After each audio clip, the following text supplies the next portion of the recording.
Tapi baru pertama kali nih Pak di podcast. Oh ya? Oh. Belum pernah. Bila mentari bersinar lagi. Satu kata aja ya menggambarkan infrastruktur Indonesia. Menurut Bapak apa? Ini spontan. Spontan ini. Pemerataan itu bukan dibagi rata. Iya. Ya. Pemerataan itu melaksanakan pembangunan yang merata secara bertahap. Artinya fokus tiap tahun. Misalnya kalau ada Pak Sekap, ya Pak Setnek, saya itu nggak pernah ngomong kerjaan. Gitu. Harusnya tapi nggak ada yang berani. Gak ada yang berani.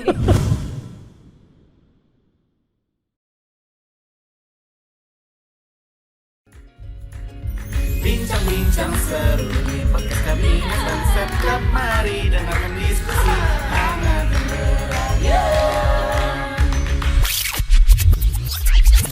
Selamat datang di podcast Kabinet dan Sekretariat Kabinet.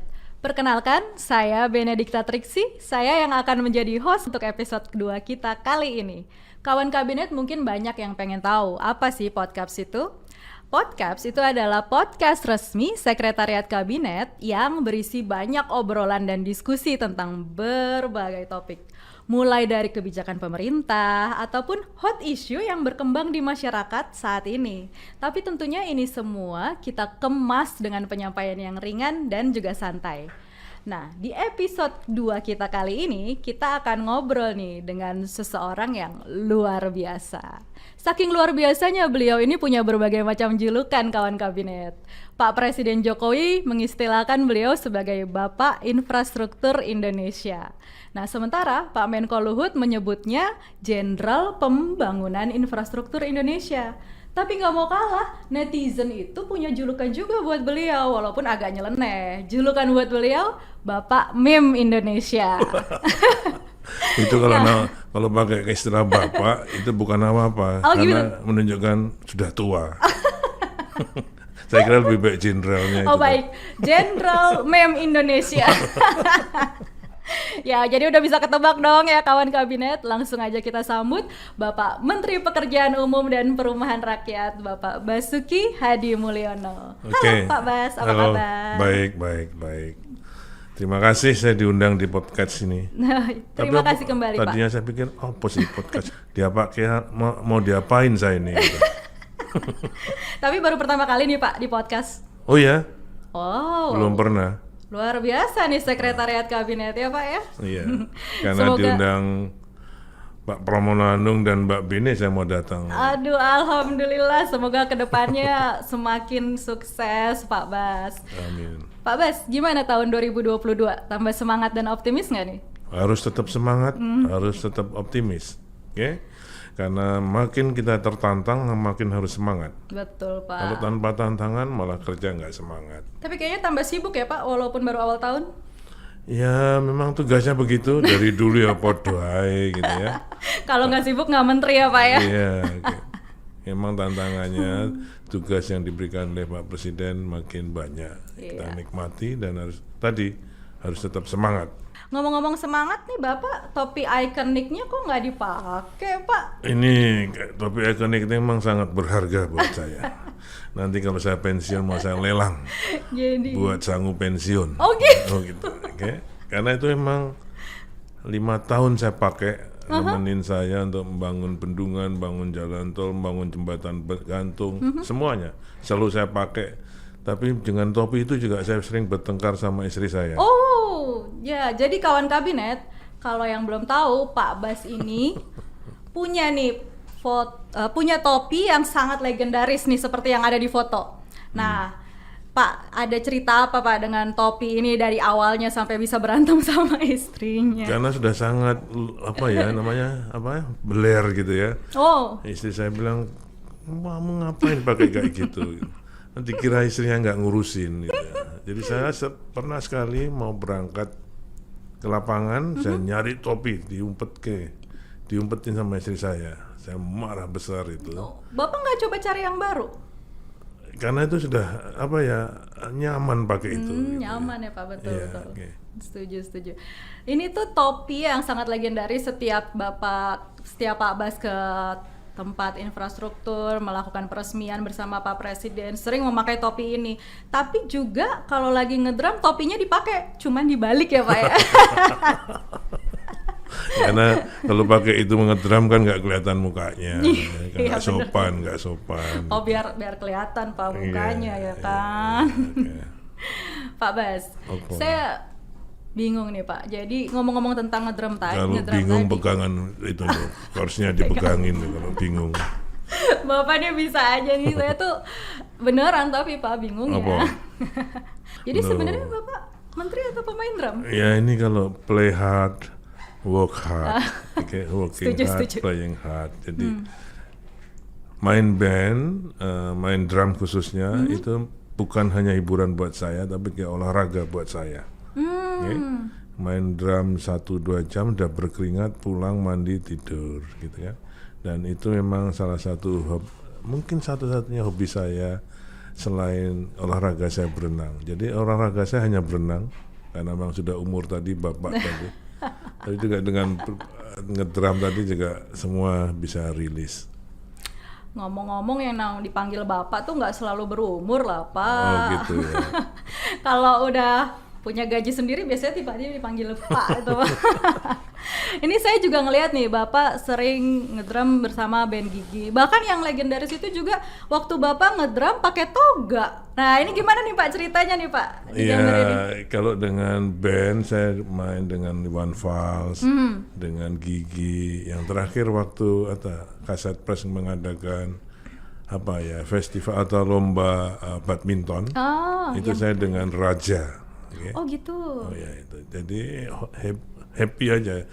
Yang penting kita serius. Apapun yang kita lakukan, walaupun kita santai tapi serius, pasti bisa main dengan baik. Kalau yang dengan toga ini, saya waktu diberi atau dianugerahi Dr. Honoris Causa di ITB. Ya. Nah, saya pikir walaupun dengan akademik, event gitu, kita juga jangan lupa dengan kegiatan budaya seperti ini. Ini saya anggap sebagai budaya. Bagus banget Pak ini. Dan ini yang main harmonika rektornya. Oh, Oke. luar biasa. Rektor ITB-nya ikut main dan beliau memang jago main harmonika. Oke. Siap. Bagus banget loh Pak ini. By Saya the way, malah nggak punya itu oh foto harmonikanya? Apa fotonya? Fotonya. Nanti boleh kita kasih Pak kalau Itu lihat fotonya. tuh, bluesy rock. Itu istilah saya tuh, bluesy rock. Apa itu Pak artinya? Ya, yang rock yang ngeblues. Oh, kesukaan Bapak ya? Iya, bluesy rock. Iya, ngomong-ngomong kesukaan Bapak nih, waktu itu Bapak juga pernah ya Pak diundang sama Presiden Jokowi lagi makan siang, tapi diiringi musik Metallica dan Oh, itu hobinya beliau kan? kalau bukan Bapak hobi suka ya? juga nggak? Ya, jadi saya lebih ke arah bluesy rock. Kalau beliau kan metal. Iya. Ya. Oke. Kalau saya rocknya, jadi kayak slow rock yang drumnya bisa dinikmati, lagunya bisa dinikmati. Kalau beliau memang mungkin lebih muda ya, beliau jadi metal, lebih suka kepada metal. Wah, gitu ya. Tapi Bapak suka juga kan? Oh iya. Punya musisi idola nggak Pak? Saya punya musisi idola. Kenapa emang? Boleh tahu dong Pak, kawan kabinet pengen tahu nih siapa. Kalau saya musisinya yang cocok buat saya, Iwan Fals. Oh iya, luar biasa. Berarti dari tanah air ya Pak ya? Iya. Kalau yang luar negeri saya malah banyak nggak kenal. Oh gitu Pak. Oh. Lagunya Iwan Fals. Coba Pak, tolong nyanyiin coba Pak. Bila mentari bersinar lagi, hatiku pun ceria kembali. Ih, bagus banget. Itu susah membedakan mana aslinya. Sama Iwan Fals dan Pak Bas. Iya. Iya, saya juga Hampir nggak tahu. sama itu. Oke. Warna lagunya apa warna suaranya nih Pak? Hebat deh Pak Bas, ini emang luar biasa ya. Tadi pemain drum, menteri, sekarang penyanyi. Sekarang saya juga mau membahas yang lain nih Pak. Oke.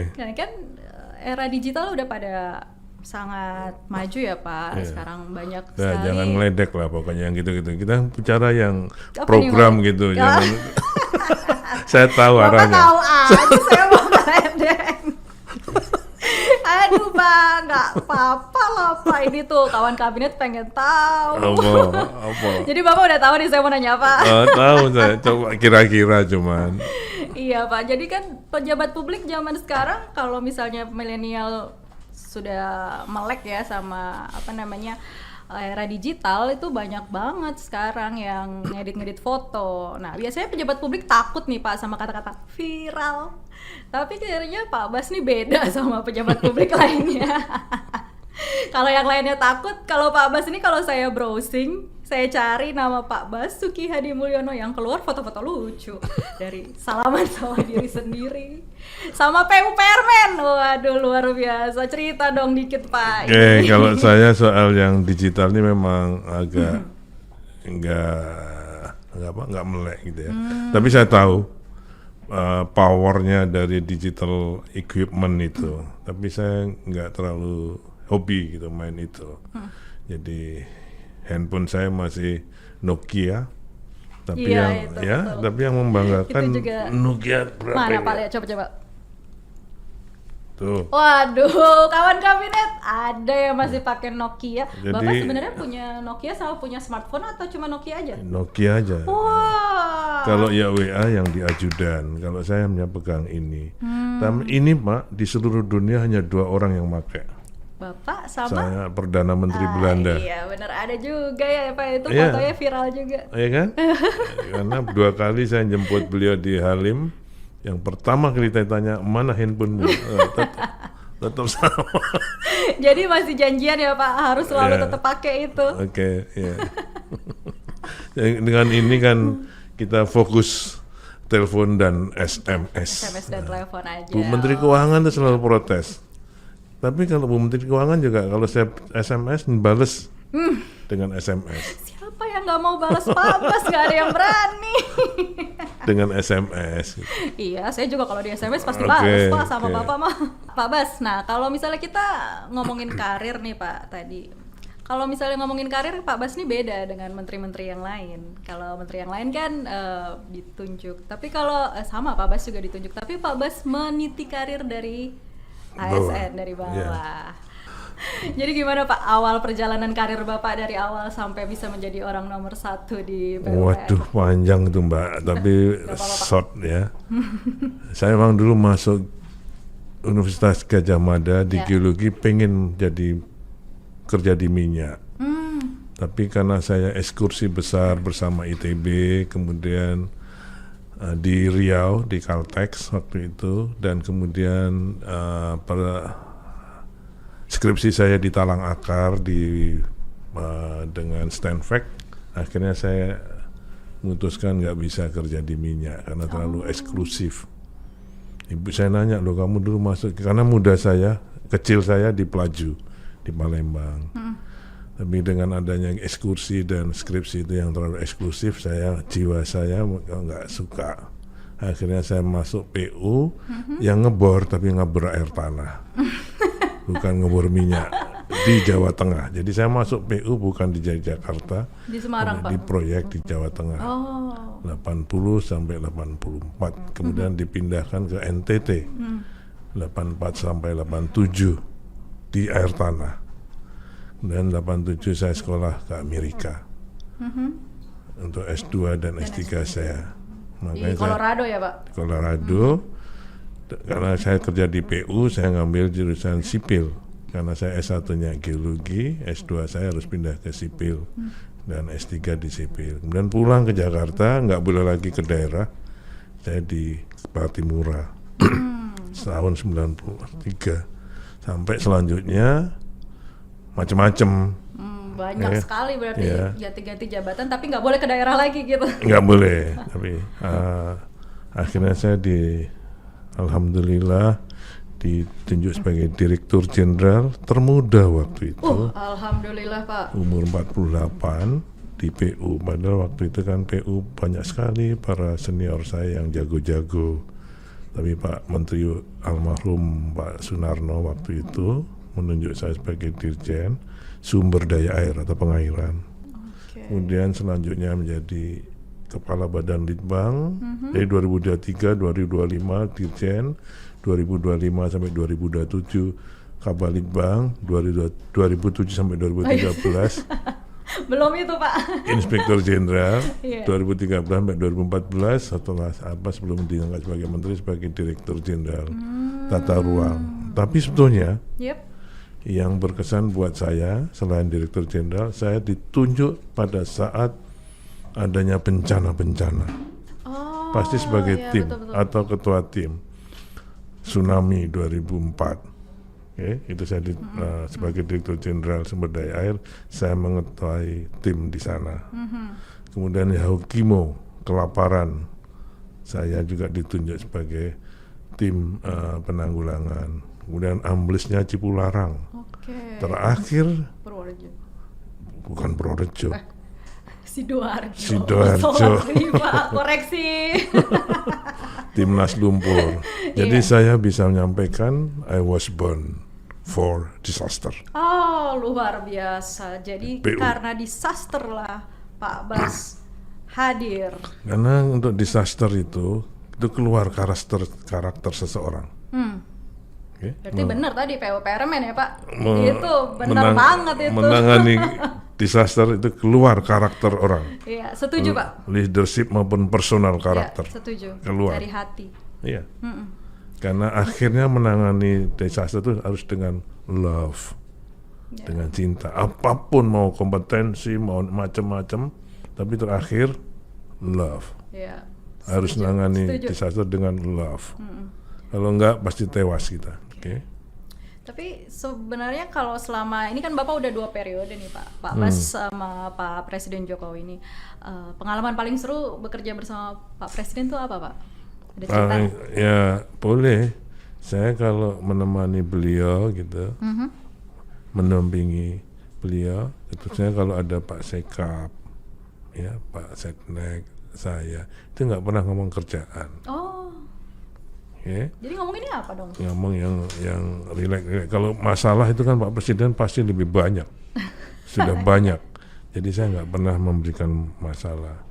Yang paling berkesan pada saya kalau mendampingi beliau itu yang terjaga di lapangan itu adalah sholat kita tidak pasti terjaga. Oh, luar biasa ya Pak. Ya, mau duhur dan pasti karena dijamak kasar kan. Jumatan juga gitu. Tapi yang tidak terjaga makannya. Yang tidak terjaga makannya tuh berarti makannya sering makan apa jarang makan nih Pak? Jarang makan. Kan tadi nggak ngebahas kerjaan tapi kok tetap jarang makan? Iya, jadi kita ngikutin beliau itu ya. Jadi kalau sholat pasti terjaga, tapi kalau makan siang dia jam 4. Oh, Bahkan pernah dulu tapi itu makan siang hampir maghrib. Makan waduh, siang. itu bukan makan siang Makan, Pak. makanya. Ya. Tapi sekarang udah kesini sudah lebih tertib makanya. Mungkin sudah ada yang menasehati. Ya. Itu saya mau nanyain Pak, emangnya nggak ada nih menteri-menteri yang tiba-tiba ngingetin Pak jamnya makan siang Pak gitu? Harusnya tapi nggak ada yang berani. Nggak ada yang berani. Itu Iya, satu kesannya. Yang kedua kalau makan durian Oh, gimana tuh Pak ceritanya pasti kalau makan durian? ya, hampir pasti nyari saya untuk pertandingan. Bapak nggak takut Pak sakit? Biasanya orang-orang takut makan durian ntar sakit, darah tinggi gitu-gitu. Gitu kan biasanya orang-orang tua gitu kan. Jadi saya udah tua nih kesannya. Saya takut makan durian berarti udah tua. Iya sering diajak makan durian terus dijajar. Mana Pak Basuki? Habis berapa? 3 Pak. Oh saya sudah 7.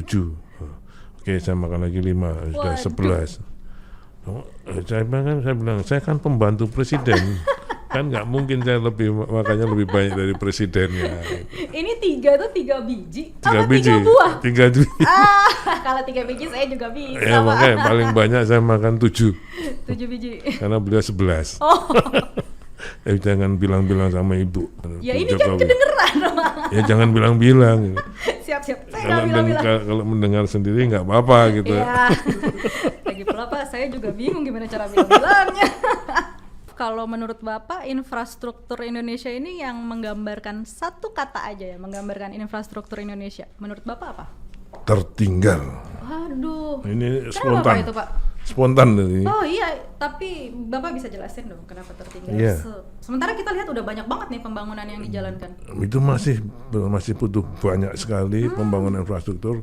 Kalau kita akan menuju ke arah negara maju, kalau kita ingin menang berkompetisi dengan negara-negara di sekitar kita saja, dengan Singapura, dengan Vietnam, dengan Thailand, ya kita masih kalah, tertinggal. Kalau istilahnya Pak Jokowi, biaya logistik paling tinggi. Karena apa? Karena memang infrastruktur kita tertinggal.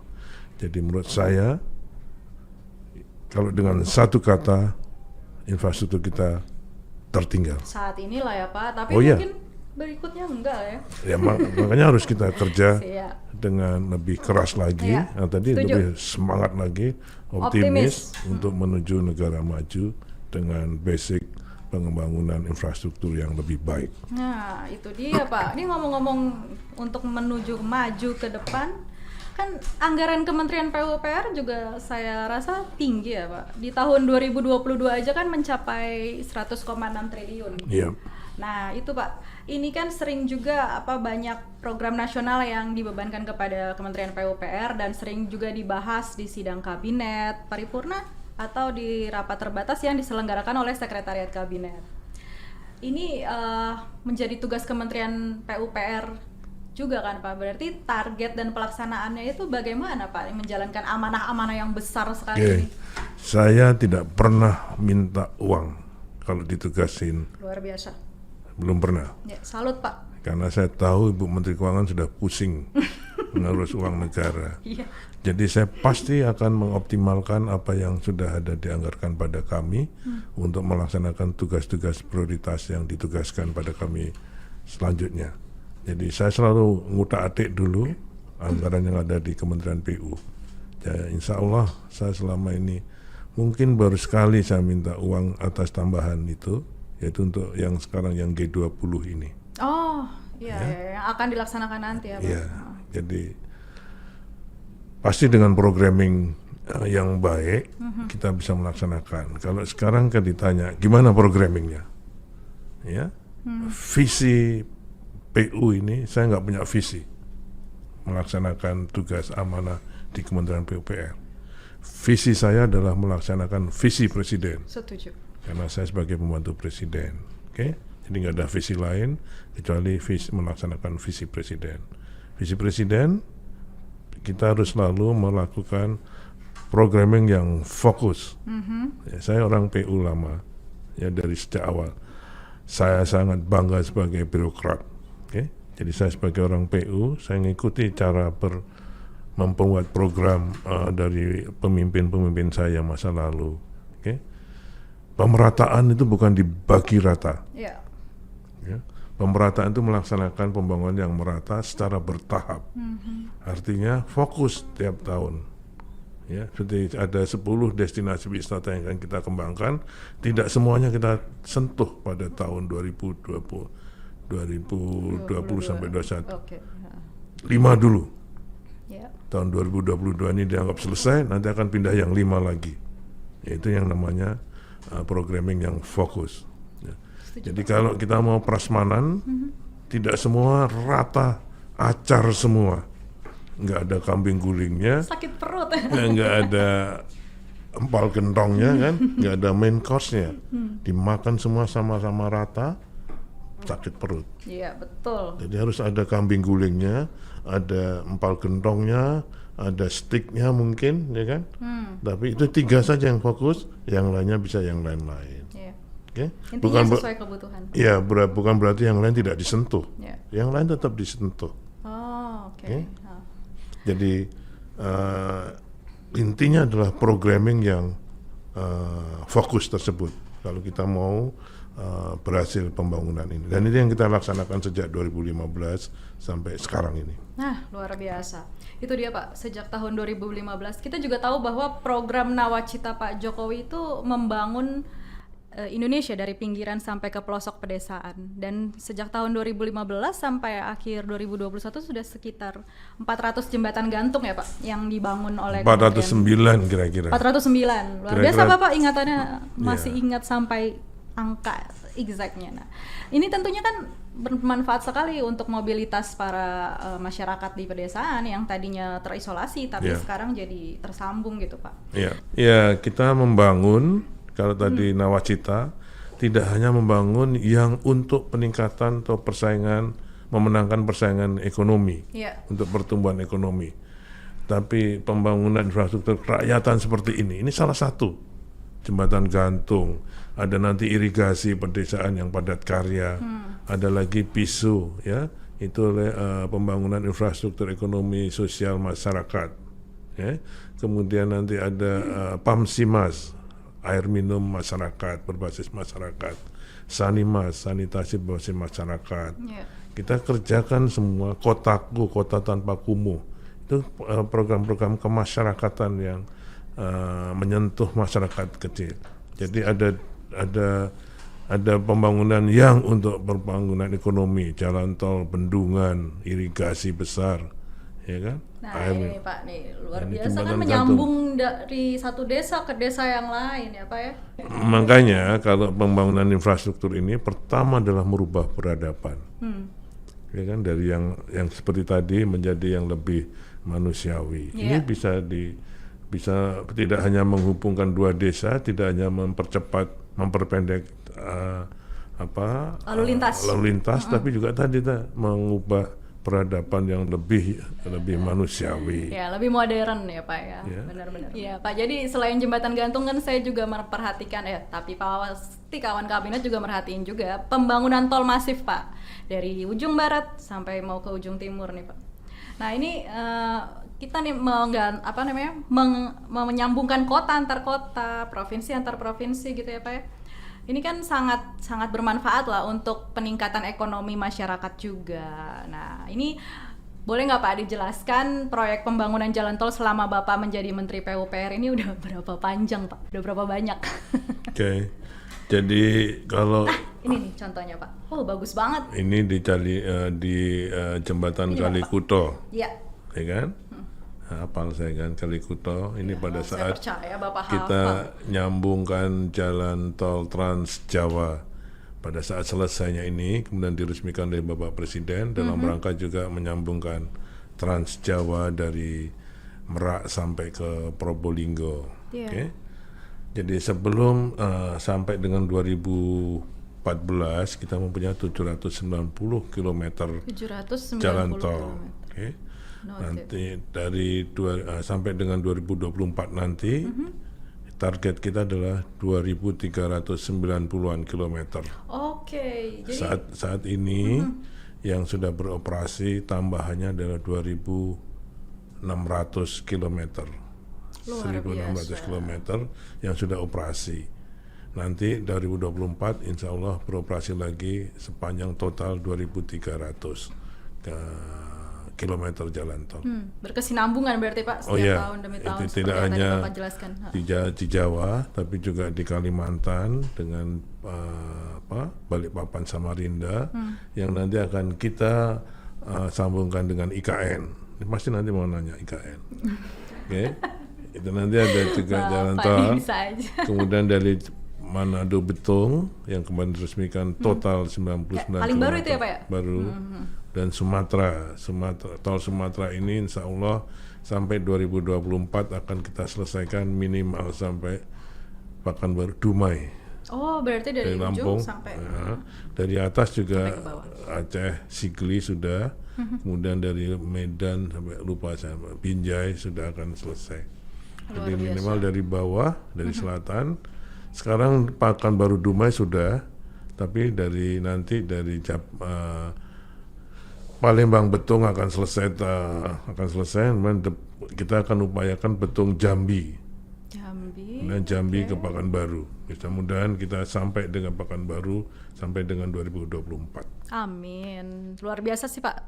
Ini memang banyak banget manfaatnya. Kalau saya sih jujur aja, saya baru nyoba dari Jakarta ke Surabaya. Bapak Ibu bayangkan kalau nggak ada tol itu pada masa pandemi, orang nggak bisa naik pesawat. Ya. Kalau nggak ada tol itu sekarang pasti akan jauh lebih frustasi. Ya. Saya sekarang dengan istri saya, dengan keluarga, kalau ke Jogja pun pengennya naik mobil. Dua kali saya dengan keluarga naik mobil ke Jogja pulang pergi. Ya. Mereka lebih enjoy. Ya, nanti kalau di Brebes atau di Tegal kita mampir ke sate Bali Bull. Bawah 5 bulan iya, itu. betul. Kita makan dulu di situ siang terus sampai Jogja. Jadi atau enggak kalau pulangnya nanti di rest area mana itu yang bekasnya perkebunan. Itu bisa pakai kita berhenti di situ belanja sedikit gitu kan. Belanja black garlic. Nah, banyak mampirnya jadi ya Pak ya. Jadi lebih banyak mampirnya daripada cepat nyampenya. Tapi itu emang itulah gunanya berwisata dan Bapak Ibu tahu sekarang orang jualan stress. Mangga dari Pasuruan. Ini menurut informasi. Itu dia bisa ngitung berapa jam sampai Jakarta sehingga dia harus metik jam berapa supaya sampai Jakarta masih fresh. Okay? Satu. Sekarang yang di Sumatera di semua exit tol itu tagihan listriknya sudah meningkat. Artinya kegiatan ekonominya sudah mulai menggeliat. Trans Jawa kembali lagi ada Batang, kawasan industri terpadu Batang. Itu Pak Bahlil sekarang sudah habis tanah yang disediakan oleh pemerintah untuk investor yang masuk situ. Jadi sekarang sudah tugas kami ke depan menghubungkan tol-tol ini ke arah ke kawasan-kawasan industri yang sudah terbangun supaya lebih cepat pembangunan ekonominya. Ya, siapa? Setuju Tapi saya. hati-hati, bukan berarti kita Nah. ini hanya memperhatikan ekonomi, Pak, untuk pembangunan infrastruktur ini. Seperti tadi untuk ke masyarakat, termasuk untuk masyarakat yang kecil, termasuk juga ini untuk keadilan sosial. Makanya tadi pembangunan dari pinggiran. Betul. Bagaimana Trans Kalimantan jalan perbatasan paralel Kalimantan, orang dari Putu Sibau ke Sintang yang kalau tidak ada jalan perbatasan dia pakai klotok, pakai kapal. Kalau mengikuti arus dia hanya butuh berapa liter, tapi kalau naik melawan arus dia bisa 1 drum. Jadi jauh lebih mahal kalau daripada dengan adanya jalan raya ini. Saya sudah ke sana, sekarang orang naik motor sudah PP terus. Tadinya mungkin sehari cuma sekali, atau seminggu cuma sekali dia turun ke kota. Sekarang tiap hari dia bisa pulang pergi. Itulah keadilan sosial dan merajut persatuan Indonesia. Memudahkan dan memberikan manfaat gitu ya. Kasih Pak, jempol dong. Jempolnya Oke. banyak sekali buat Pak Bas. Semua teman-teman di Bukan- sini kasih jempol. bukan buat Kawan saya. kabinet kasih jempol. Bukan buat saya, Pak. bukan buat pemerintah kan. Buat- Saya kan salah satu saja. Buat pemerintah. Ya Bapak kan lagi jadi tamu. Oke. Pak, sekarang kita mau ngomongin perhelatan Akbar MotoGP Mandalika 2022 yang kan bulan Maret nih Pak, bulan Maret ini. Nah, sirkuit ini kan udah jadi kebanggaan nih buat kita semua. Nggak cuman menarik perhatian dari masyarakat nasional, tapi juga menarik perhatian masyarakat internasional nih Pak, khususnya para pembalap yang nantinya bakal ngaspal di sirkuit ini. Bahkan sirkuit ini juga disebut sebagai sirkuit jalan raya pertama yang ada di dunia yang menggelar MotoGP. Nah, ini keterlibatan dan dukungan Kementerian PUPR terhadap pembangunan ini gimana Pak? Oke, kalau yang sirkuit Mandalika ini menjadi tanggung jawab dan dikerjakan sendiri oleh ITDC. PUPR pemerintah mendukung kawasannya. Pertama kita membuat jalan bypass dari bandara ke Mandalika sepanjang 17 km yang kemarin kita coba dengan motor bersama Bapak Presiden. Itu tidak hanya jalannya, tapi sekarang kita juga termasuk penghijauannya, karena kita ingin menunjukkan pada dunia bahwa kita membangun berdasarkan kaedah-kaedah lingkungan. Tebing-tebing yang kita pangkas pun kita tanamin dengan geomet untuk bisa menanam kacang-kacangan. Mudah-mudahan dengan hujan sekarang ini mereka sudah mulai tumbuh. Hari Senin saya mau ke sana mengecek yang terakhir. Kemudian sepanjang median juga kita kita tanamin dengan pohon-pohon yang cukup tinggi. Kemudian desain jalan yang baru dengan rumput setelah beremnya. Jadi kita benar-benar ingin menunjukkan pembangunan infrastruktur ke arah green infrastructure. Kemudian dari Kute ke Krua sepanjang 5,5 kilometer kita lebarkan karena kita pengen supaya yang ke sana juga enjoy. Sebetulnya kita bangun tahun lalu, tapi di Sumbawa ada namanya desa yang belum ada jalan, maka uangnya saya taruh sana dulu untuk membangun jalan yang ke sana. Sehingga yang untuk Kota Keruak ini memang Pak Gubernur ini harus nggak apa-apa, bukan prioritas, karena kalau orang yang nonton itu kan dengan senang-senang mau macet ya nggak apa-apa. Makanya tahun lalu saya bawa dulu ke arah Sumbawa uangnya. Nah, tahun ini baru kita kerjakan. Insya Allah bulan ini minggu ini sudah selesai dengan 4 lajur ke arah Mandalika. Ya. Jadi semua kita siapkan. Satu. Yang kedua, rumah-rumah sekitar Mandalika kita lakukan upgrading untuk menjadi rumah yang layak. Karena kita tidak ingin menyiapkan perhelatan tapi kawasannya menjadi kumuh, masyarakatnya tetap menjadi hanya penonton yang di bawah kemiskinan. Itu kita bantu perumahannya, tempat jualannya menjadi lebih baik, lebih sehat. Kita juga membangun homestay, ada 900-an homestay yang kita bangun. Kemudian ditinjau oleh Pak Presiden. Sekarang ini sudah penuh semua. Bayangkan sekarang ini MotoGP ini benar-benar ingin ikut dirasakan oleh masyarakat Mandalika dan Mataram pada umumnya, karena semua hotel sudah penuh. Luar biasa Pak, berarti banyak sekali antusias masyarakat kan ini Saya Pak. dapat kabar hotel bintang 1 itu tuh 1 malam 7 juta. Lebih mahal daripada bintang 5. Dan sekarang nggak ada lagi, siap Pak Menteri Perhubungan sudah menyiapkan berapa kapal untuk menjadi tempat hotel. Tapi juga katanya ini belum banyak yang menginap di Bali, kemudian akan shuttle ke Mandalika. Jadi benar-benar MotoGP ini menjadi promosi wisata yang sangat besar bagi Mandalika, termasuk untuk ekonomi di Mandalika. Belum nanti souvenir di sana, souvenir mutiara kan pasti tempatnya, dan semua kain tenun di desa Sade itu bisa dibawa ke sana, dan saya kira ini akan menghidupkan. Dan ini bukan sekali setahun aja, ini akan MotoGP ini kan kontraknya sudah 10 tahun oleh pariwisata. Jadi Menteri Pariwisata sekarang sedang bekerja keras untuk tetap mempromosikan dan juga untuk melaksanakan MotoGP ini dengan sebaik-baiknya. Luar biasa Pak. Minum lagi dulu Pak. Silakan. Pak, nanti Senin kesana Banyak berarti putih bisa aja. motor-motoran. Bapak mau apa tadi ditawarin? Udah wes. Apa ya? Tadi saya jadi mau nanya apa? Jadi lupa. Bapak Senin besok ke sana sekalian motor-motoran dong Pak? Enggak lah, kan ada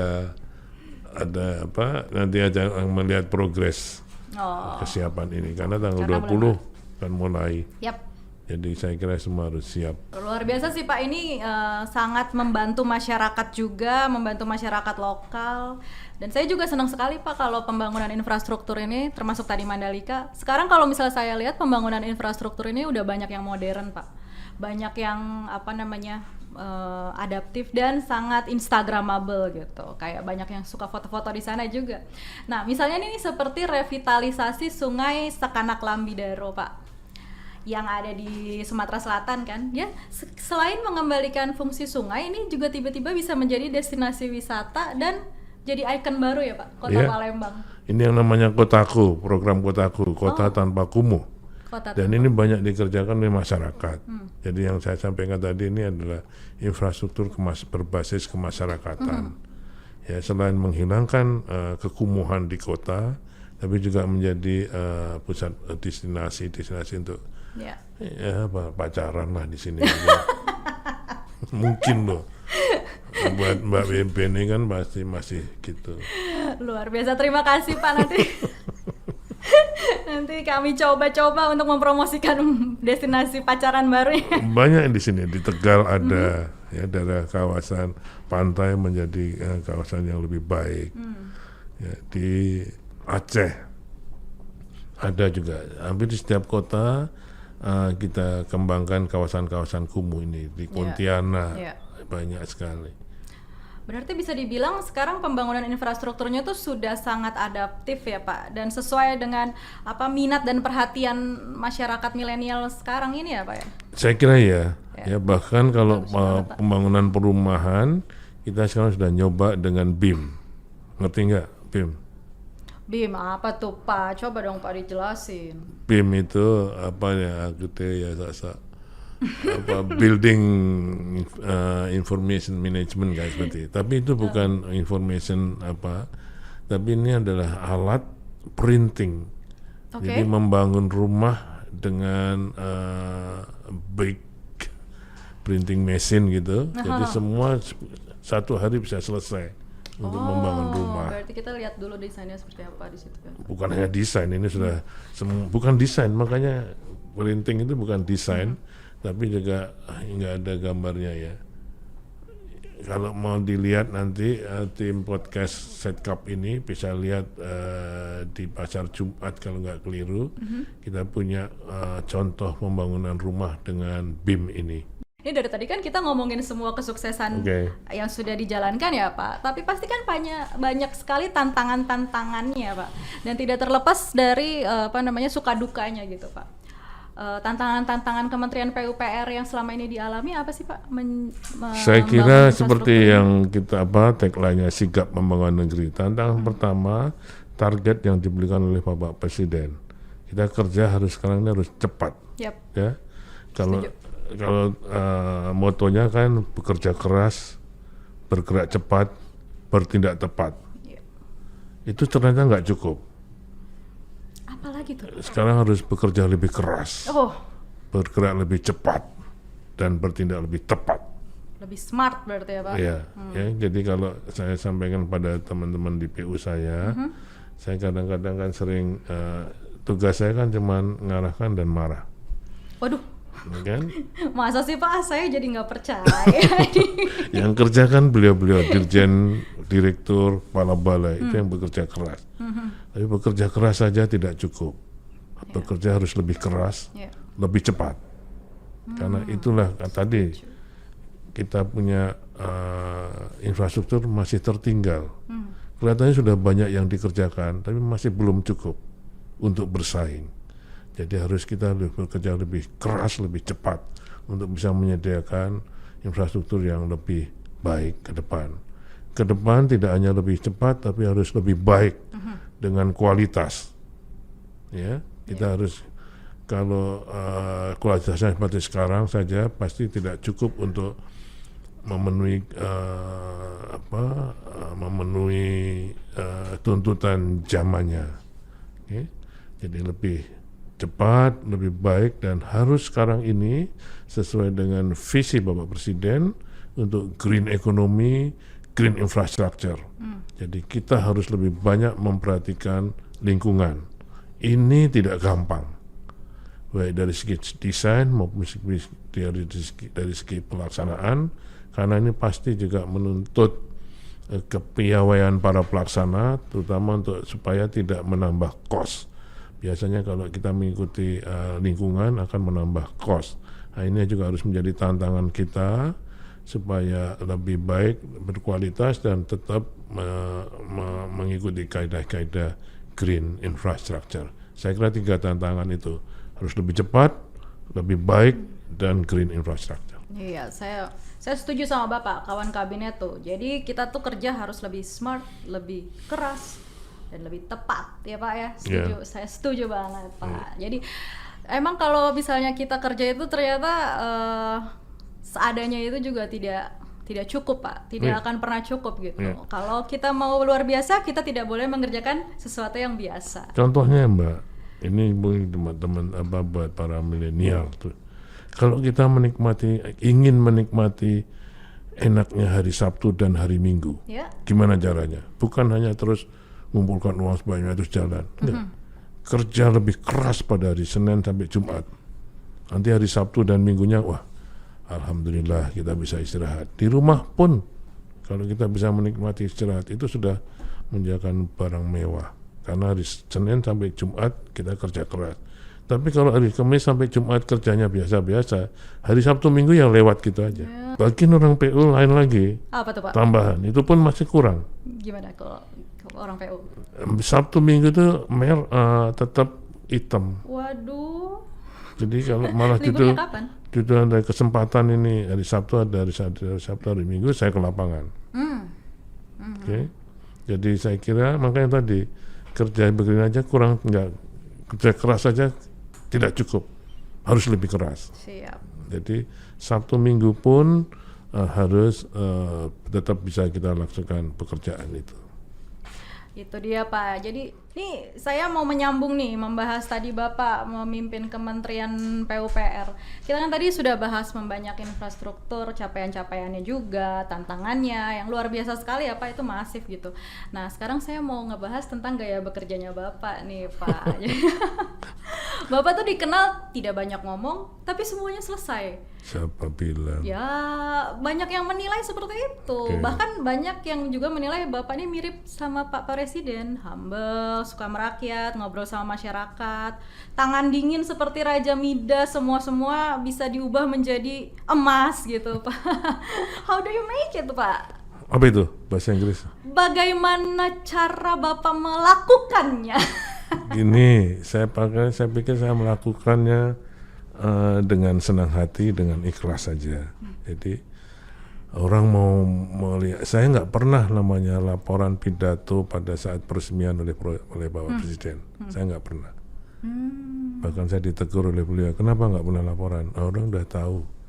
Saya bilang kalau yang bangun jalan, bangun bendungan, bangun jembatan itu PU. Jadi pasti laporannya hanya dari gubernur langsung presiden. Oke? Karena semua saya sebagai pembantu presiden, saya serahkan pada presiden. Jadi buat saya, orang akan tahu sendiri hasil kita tanpa kita harus.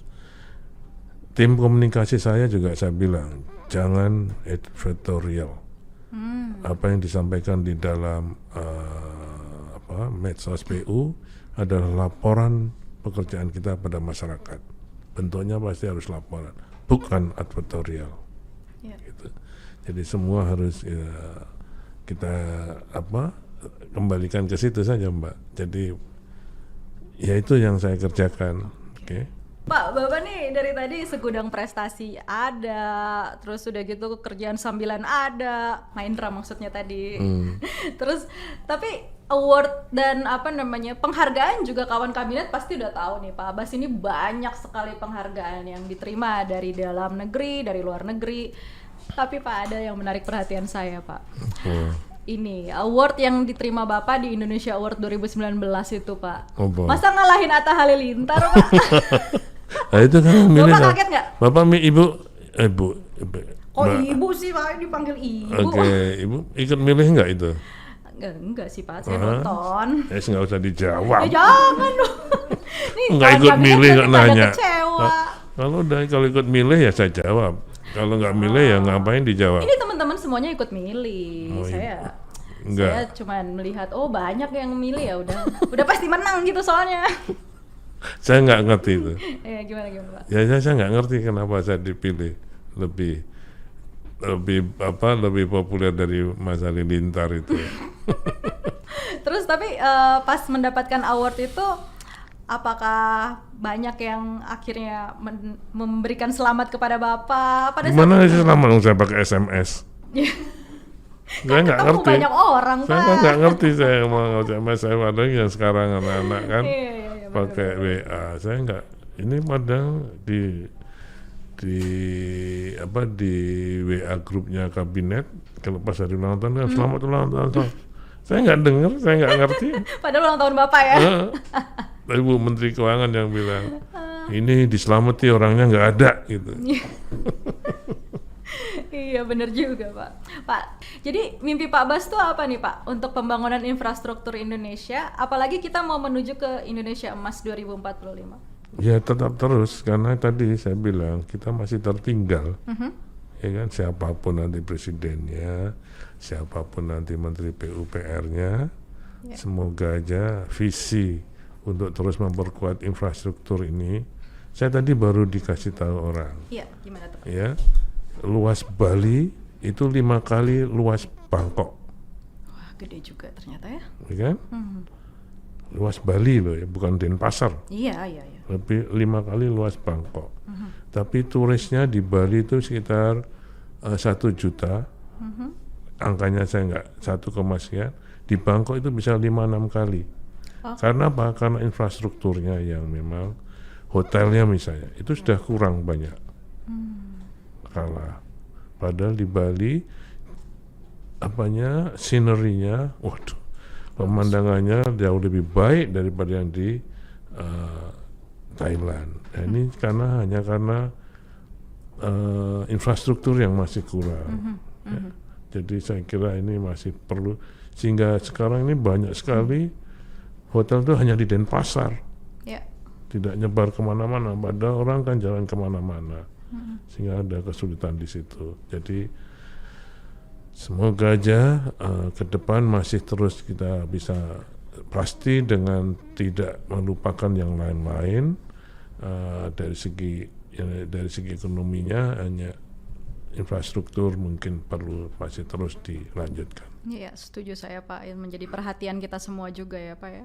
Bapak ada nggak Pak pesan inspiratif kepada kawan kabinet, khususnya nih generasi milenial nih Pak, supaya mereka itu juga semangat, jangan jadi kaum rebahan nih di generasi-generasi sekarang? Pesan apa ini? Pesan inspiratif dari Bapak Infrastruktur Indonesia. Jadi kalau saya ini untuk kayak apa yang sering saya sampaikan di BU, ya, saya tidak berpretensi untuk seluruh Indonesia, tapi BU ini kan banyak sekali,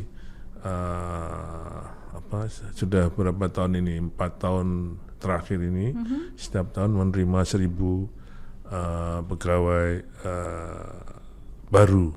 Nah, ini semua milenial, okay? Sehingga yang saya sampaikan, kita harus terus tadi semangat. Saya ingin meninggalkan PU ini bukan jembatan, bukan jalan, bukan gedung-gedung, tapi saya ingin meninggalkan PU ini organisasi yang amanah, yang kredibel, dipercaya oleh masyarakat dan pemerintah, dengan orang-orang yang kompeten dan militan untuk dapat sehingga para milenial ini misalnya suruh ngelembur saja sudah, Pak ini kita ngelembur. Kalau ngelembur jangan ngomong sama saya. Saya bisa pastikan di PU ini kalau kerja lembur tidak akan bisa yang mengalahkan saya. Karena jadi, Bapak Raja Lembur. Iya, saya bisa memastikan itu. Oke. Karena saya orang PU kan. Yep. Nah, jangan nanti ngelembur sampai jam 11, besok masuk jam 10. Itu artinya mindah jam kerja, bukan lembur. Dan lembur saja tidak cukup. Dia harus dijemur dulu di lapangan. Kalau orang PU. Ya, supaya dia menghayati betul apa yang dikerjakan dia. Nah, mungkin sekarang anak milenial kan maunya instan. Tidak ada barang instan. Ya, tidak ada. Usaha. Ada prosesnya. Ya, Setuju. tidak ada instan. Ini yang satu ini. Saya ingin sampaikan betul pada anak-anak saya. Kita semua anak-anak Bapak. Oke, para milenial ini tidak ada barang instan. Semua melalui proses. Setuju Pak. Ya, proses duniawi maupun proses ukhrawi. Nah, Itu semua harus ada prosesnya untuk bisa menjadi bangsa Indonesia yang unggul ke depan. Setuju Pak. Pak Bas, terima kasih atas waktunya, obrolan serunya siang hari ini Pak. Saya tuh seneng banget dan merasa terhormat nih Pak, bisa bincang-bincang santai dengan Pak Bas. Kawan kabinet, itu banyak sekali ya cerita inspiratif dari Pak Bas ini. Semoga kita semua juga bisa terinspirasi.